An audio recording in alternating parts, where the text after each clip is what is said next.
నారాయణ గారు చెప్తుందంతా మౌనంగా వింటున్నది రేణు.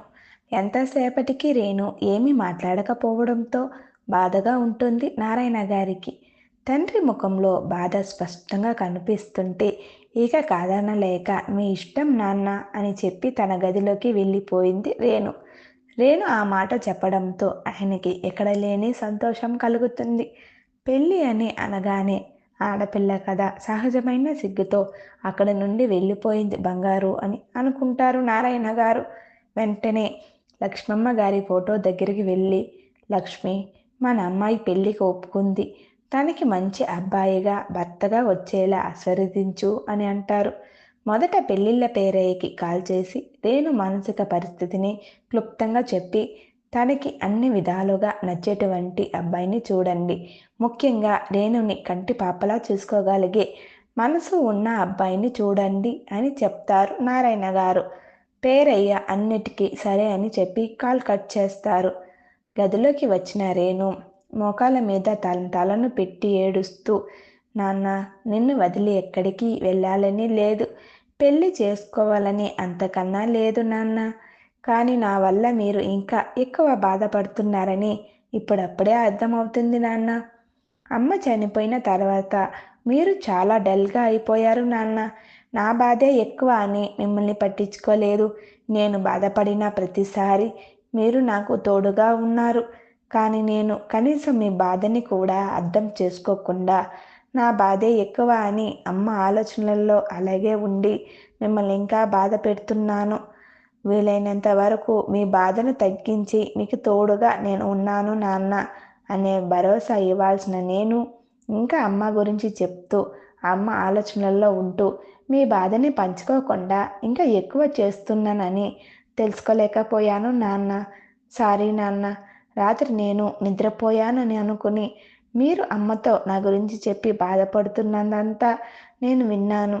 అప్పటి వరకు నేను తెలుసుకోలేకపోయాను నాన్న. నన్ను క్షమించు. ఇక ఇప్పటి నుండి మీ ముందు ఎప్పుడూ ఏడవను, అస్సలు ఏడవను. నా కన్నీళ్ళు, నా బాధ, అమ్మ ఆలోచనలు ఇవన్నీ నా మనసులోనే దాచుకుంటాను. నా కలలో అమ్మ వస్తే కూడా మీకు బాధని కలిగించేలా అయితే అమ్మని గుర్తు చేయను నాన్న. అమ్మలా చూసిన వ్యక్తిని తీసుకుని రావాలని ఆరాటపడుతున్నారు కదా నాన్న. కానీ అమ్మలా ఎవరు ప్రేమించలేరు నాన్న. నిన్ను నన్ను అమ్మ చూసుకున్నట్లు ఇంక ఎవరు చూసుకోలేరు నాన్న. ఈ విషయం మీకు చెప్పి మిమ్మల్ని బాధ పెట్టలేను. అందుకే ఇప్పుడు ఈ క్షణం నుండి నా కన్నీళ్ళు, నా బాధ మీకు కనిపించనివ్వను నాన్న. మీ క్షేమం, మీ సంతోషం కోసం నేను ఏమైనా చేస్తాను. నేను మీకు దూరంగా ఉంటే మీరు కాస్త అయినా ప్రశాంతంగా ఉంటాను అంటే ఖచ్చితంగా మీకు దూరంగా ఉంటాను నాన్న. అమ్మ, నాన్న మీరే నా ప్రపంచం. కానీ మధ్యలోనే అమ్మని ఆ దేవుడు తీసుకుని వెళ్ళిపోయాడు. ఇప్పుడు మిమ్మల్ని కూడా దూరం చేసుకోలేను అని అనుకుంటూ అలాగే ఏడుస్తూ ఉంటుంది రేణు. పేరయ్యతో మాట్లాడిన తర్వాత మళ్ళీ ఒకసారి రేణుని అడగాలని అనిపించి బంగారు అని పిలుస్తూ గది దగ్గరికి వచ్చి బంగారు అని పిలుస్తారు నారాయణ గారు. తండ్రి పిలుపుతో తేరుకున్న రేణు గబగబా తన కన్నీళ్లను తుడుచుకొని మామూలుగా ఉండడానికి ప్రయత్నిస్తూ నాన్న అంటూ బయటకు వస్తుంది రేణు. బంగారం, నా నిర్ణయం వల్ల నీకు ఏదైనా ఇబ్బందిగా ఉందా మా అని ప్రేమగా రేణు తల నిమురుతూ అడుగుతారు నారాయణ గారు. లేదు నాన్న, నాకు పెళ్లి చేస్తే మీరు ప్రశాంతంగా ఉంటాను అంటే నాకు ఎలాంటి అభ్యంతరము లేదు నాన్న. మీ ఇష్టమే నా ఇష్టం నాన్న. మీకు నచ్చిన అబ్బాయిని చూడండి నాన్న అని చెప్తుంది రేణు. రేణు మాటలకు నారాయణ గారు సంతోషంతో పొంగిపోతారు. సరే బంగారు అని సంతోషంగా చెప్తారు. తండ్రి ముఖంలో చాలా రోజుల తర్వాత చిరునవ్వుని చూసి, ఈ నవ్వు కోసం నేను ఏదైనా చేస్తాను నాన్న అని మనసులోనే అనుకుంటుంది రేణు. ఇప్పటికే ఆలస్యమైంది, భోజనం చేద్దాం రండి నాన్న అని పిలుస్తుంది రేణు. సరే బంగారం అని రేణుతో కలిసి మాట్లాడుతూ భోజనం ముగిస్తారు నారాయణ గారు. అమ్మ చనిపోయాక నామ మాత్రానికి మాత్రమే భోజనం చేసే నాన్న ఇన్ని రోజులకు ఈరోజు కడుపు నిండా తిన్నారు అనిపించింది రేణుకి. భగవంతుడా, మా నాన్న ఇలాగే నవ్వుతూ ఉండేలా చూడు స్వామి అని మనసులోనే వేడుకుంటుంది రేణు. కూతురిలో వచ్చిన మార్పును చూసి నేను అనుకున్నట్లే బంగారులో మార్పు మొదలైంది అని నారాయణ గారు కాస్త ప్రశాంతంగా ఊపిరి పీల్చుకుంటారు.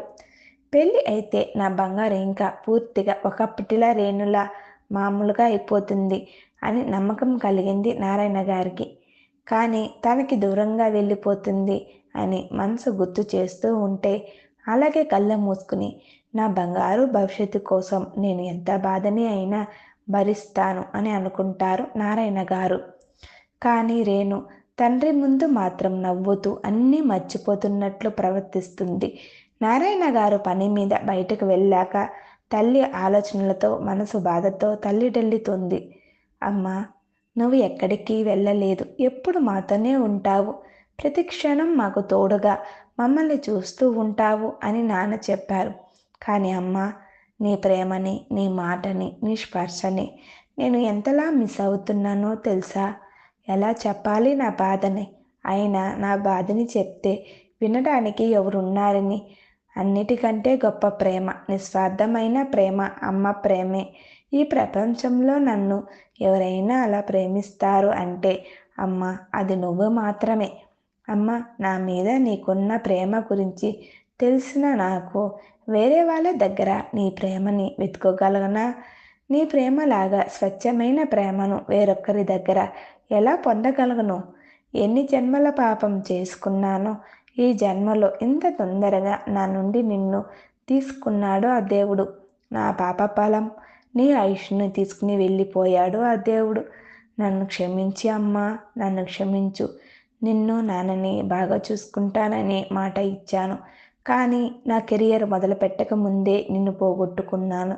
కనీసం నాన్న సంతోషం కోసమైనా నాన్న చూసిన వ్యక్తిని పెళ్లి చేసుకుంటాను అమ్మా అని తల్లి ఫోటోని చూస్తూ ఏడుస్తుంది రేణు.